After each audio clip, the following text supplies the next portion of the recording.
The 1920s were an age of extreme change for America. People were leaving farms for the city, and the nation's economy was booming, more than doubling the nation's total wealth between 1920 and 1929. For the first time, there was a mass culture that Americans engaged in, which included jazz music, liquor, fast cars, and faster dances. It truly was the Roaring Twenties, and people were determined to have a good time. However, not everybody liked this new way of life. From as early as the 1820s and 30s, religious groups, factory owners, and housewives formed the temperance movement, attacking sales on liquor and trying to ban alcohol. After entering World War I, the United States enacted a temporary prohibition for rationing and submitted the 18th Amendment for state ratification. World War II ended on November 11, 1918, and the 18th Amendment, banning production, manufacturing, transportation, and sale of liquor, was passed on January 29, 1919.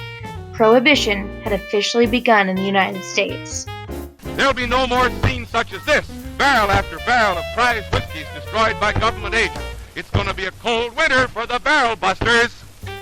Despite a decline in arrests for drunkenness and a 30% drop in alcohol consumption, Prohibition caused more problems than it solved.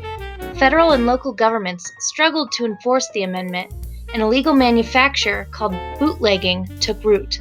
Crimes involving smuggling, selling, and producing alcohol rose, and a new kind of secret saloon was prevalent, the speakeasy.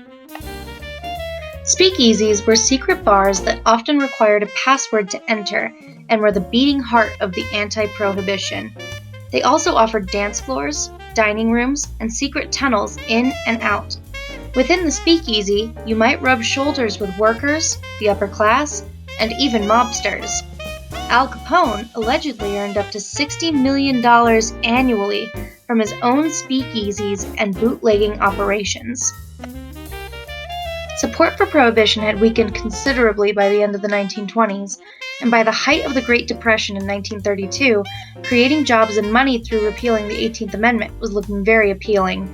In February of 1933, President Franklin D. Roosevelt proposed Amendment 21 to repeal the 18th, and slowly the country abandoned Prohibition, with the last dry state finally lifting the ban in 1966.